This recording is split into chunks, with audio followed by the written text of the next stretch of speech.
वाह भाई वाह, पंत ने पावर दिखाया, राहुल ने रॉकेट चलाया, हिंदुस्तान ने कमाल दिखाया। बाकी के बैट्समैनों ने पूरी मेहनत के ऊपर पानी फिराया। राहुल और जो है कि पंत ने जो पार्टनरशिप लगाई, दोनों ने मिलकर 100 लगाया। गौरव को जो है कि भगा भगा के थकाया। लेकिन भाई दूसरे बैट्समैनों ने बहुत मायूस किया।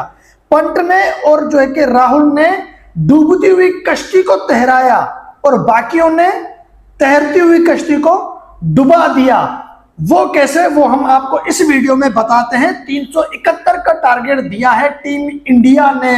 यहां पर हम कहेंगे मैच हुआ है 50-50।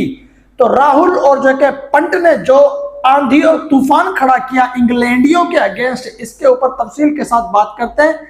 चैनल को सब्सक्राइब और वीडियो को लाइक जरूर करते जाना, ठीक है भाई। स्टार्टिंग में ही कप्तान गिल जो है कि आउट होकर चले गए। आज का दिन स्टार्ट हुआ, उसी ओवर में गिल ने साथ छोड़ दिया राहुल का। लेकिन भाई राहुल पंत के साथ खड़ा होकर पजामा फाड़ के रख दिया, इंग्लैंड के बॉलर्स का भरकस बना दिया। 250 रन दोनों ने मिलकर बनाए। 137 रन केएल राहुल की कमालिया पारी भाई, और 118 रन ऋषभ पंत। 140 बॉल पे पंत ने 118 रन किए। दोनों ने मिलकर 255 रन बनाए टीम के लिए, और बाकी के बैट्समैनों ने बनाए 115 रन। 371 रन का टारगेट है। इंडिया ने 365 रन बनाए हैं टोटल। 6 रन तो वो पिछली इनिंग के थे।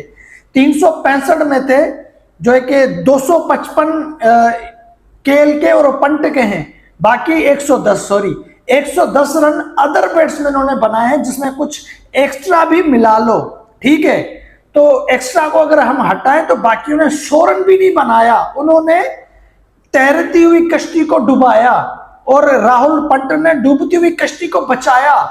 भाई जिस तरह इन दोनों ने आज इनिंग्स खेली, कमाल की इनिंग भाई। चौथी इनिंग में और तीसरी इनिंग में जो बंदा आकर बैटिंग करे ना, टेस्ट का असल प्लेयर वो होता है जो जो कि टेस्ट की तीसरी इनिंग या चौथी इनिंग या अपने जो कि टीम की दूसरी इनिंग में जो आकर रन करे, उसको कहा जाता है मर्द मुजाहिद। दोनों भाई दोनों तबाही। पंत की जितनी तारीफ करो उतनी कम है भाई। पंत ऑस्ट्रेलिया में भी जलवा दिखा रहा था, सीरीज इंडिया हार के आया था। पंत न्यूजीलैंड के खिलाफ भी जो है कि पावर दिखा रहा था, वो सीरीज भी जो है कि इंडिया हार गया था।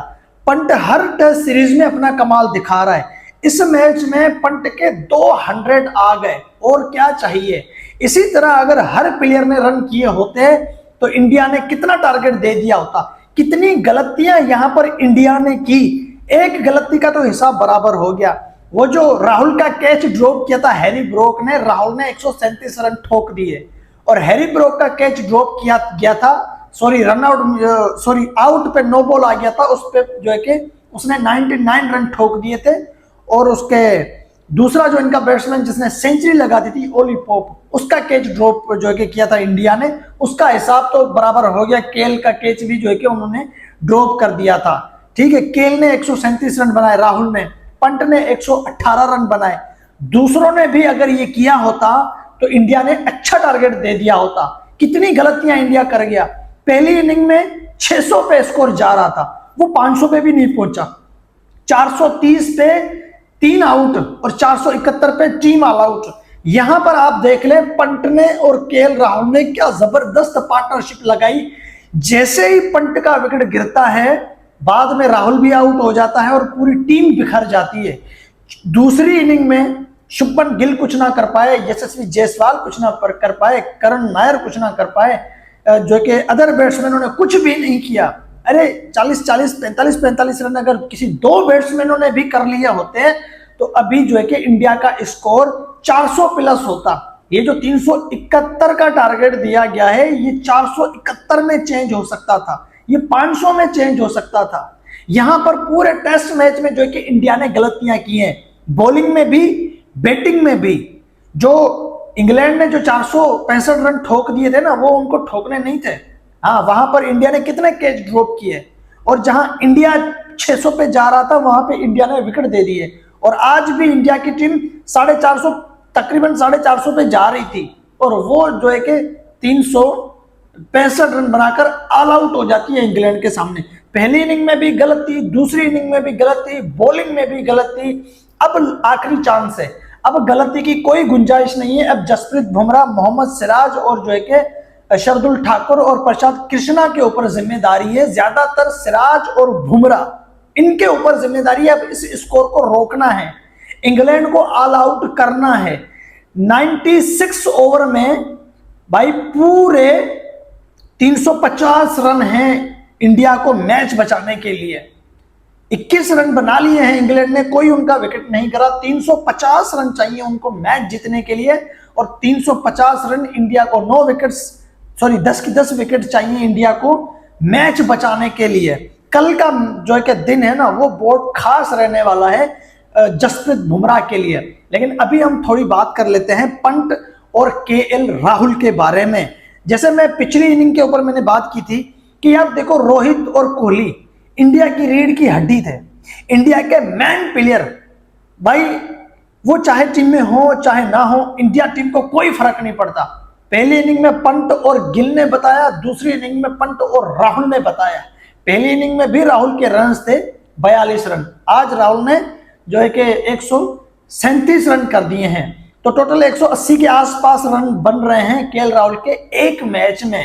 केएल राहुल ने जिम्मेदाराना आज जो है कि उसने इनिंग खेली है, उसने ये जिम्मेदारी उठा ली है कि भाई कप्तान भले गिल है लेकिन सीनियर प्लेयर रोहित और कोहली के बाद मैं हूं।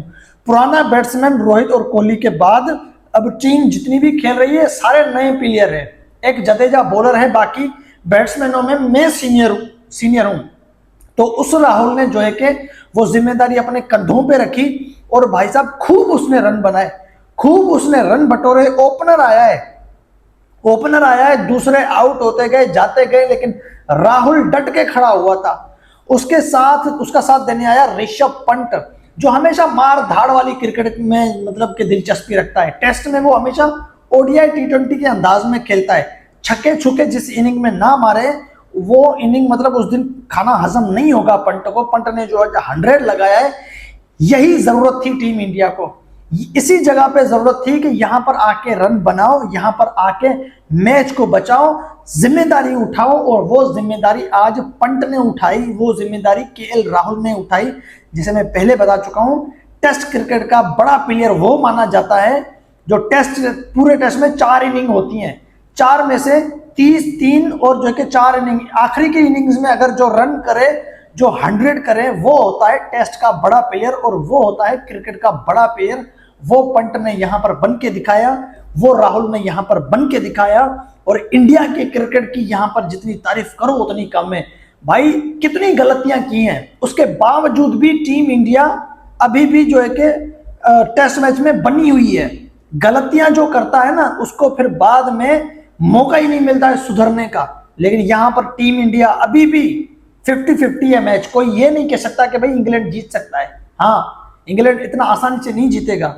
जितनी गलतियां इंडिया ने की हैं, अगर यहाँ पे कोई दूसरी टीम होती अभी मैच खत्म भी हो चुका होता। गलतियां इन्होंने ये की कि 600 पे स्कोर जा रहा था, 471 पे रुक गया। गलतियां इन्होंने वहां की कि इंग्लैंड का जो है कि इन्होंने कैच ड्रॉप कर दिए, फिर नो बॉल फेंक दिए। जी हाँ, अगर कैच ड्रॉप ना किए होते, नो बॉल ना किए दिए होते, कैच ड्रॉप ना किए होते, तो ये इंग्लैंड की टीम बड़ी लीड से जो है कि ऑल आउट हो जाती। तकरीबन 200 रन इंडिया के पास बचते, वहां पे इंडिया ने ये गलतियां की। फिर जो है कि दूसरी इनिंग इंडिया की स्टार्ट हुई, दूसरी इनिंग में भी इंडिया ने गलतियां कर दी। कप्तान गिल जो है कि आते के साथ आउट हो गए, करुण नायर कुछ ना कर पाए।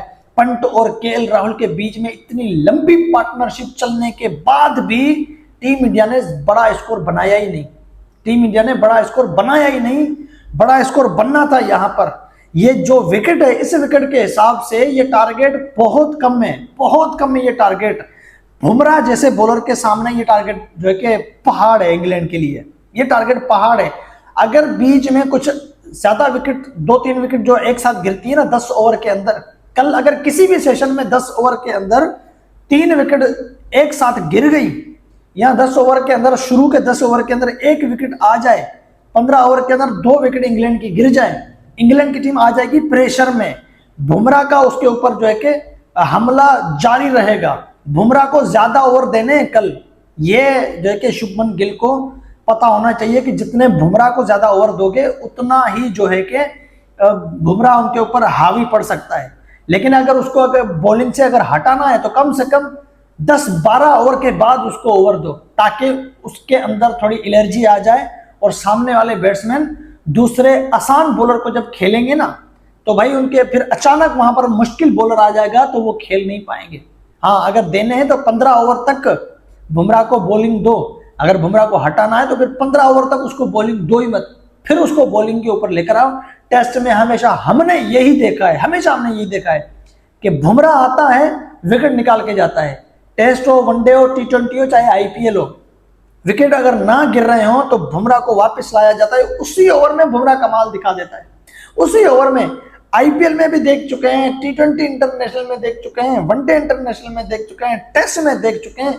बुमराह की ये बड़ी खासियत है, उसको स्पेल से हटाकर फिर जब उसको लाया जाता है तो वो कमाल दिखा के चला जाता है। तो भाई देखते हैं जसप्रीत बुमराह कल क्या कर पाते हैं। पहली इनिंग में जसप्रीत बुमराह ने 5 विकेट निकाले, ऋषभ पंत ने पहली इनिंग में 100 बनाया, KL राहुल ने 42 रन बनाए। दूसरी इनिंग में पंत का फिर 100 आया, KL का भी 100 आया, गिल और जायसवाल दूसरी इनिंग में फ्लॉप चले गए। अब देखते हैं कि जसप्रीत बुमराह दूसरी इनिंग में क्या कर पाते हैं। क्या वो दूसरी इनिंग में राहुल और पंत की तरह परफॉर्म दिखाते हैं या फिर दूसरों की तरह जो है कि बस खाली बॉलिंग करवाते रहेंगे। लेकिन ऐसा होगा नहीं। हाँ, ये जो बात मैं बुमराह के ऊपर कर रहा हूँ ये सिराज के ऊपर करनी चाहिए। बुमराह तो विकेट निकाल लेगा लेकिन बुमराह का साथ देने वाला कोई नहीं होता भाई। अब देखते हैं कि क्या होता है कल।